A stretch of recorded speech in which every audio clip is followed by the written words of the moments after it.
mangarahara ny fitantanam-bola eo anivon'ny anteny mera-pirenena hoy ny fanazavana nentiny kestora voalohany eo anivony zany androm-panjakana izany androany io no isan'ny fanazavana noentiny eo anatrehan'ny feo mandeha amin'ny fisin'ny famonjom-potoanam-bola ao anatin'ny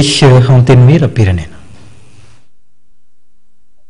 Sy nisy ny fanodikojonam-bola teo anivony anteny mera-pirenena araka fanambarana nataony Cité Mirandrena Solonyaiko solombavamboaka Madagasikara sady kestora amin'ny sahan'ny vola sy ny mpiasa eo anivony ity androm-panjakana ity androany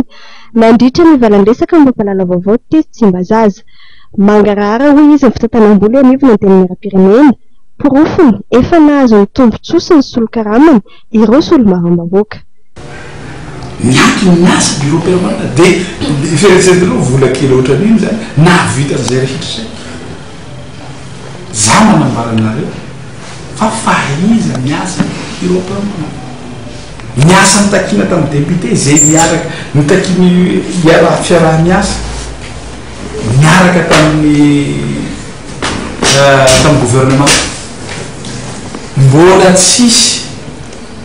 fotoana zay miantsony gouvernement andreo député reo ka nandany député dikan'izay tsy gouvernement miantoko an'ireny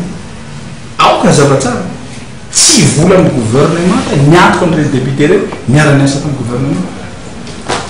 fa fahaiza miasa ny bureau permanent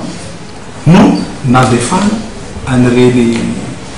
député zay miasa natany Dego natany Tamatave natany Fianarantsoa natany Mazenga natany Tsulia zay rehetra zay teo foana ny député miara-miasa fampanatanteraka nandritra zay tsisy volany gouvernement fa fahaiza miasa ny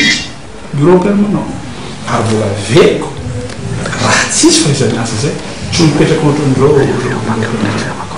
ireo député somanireo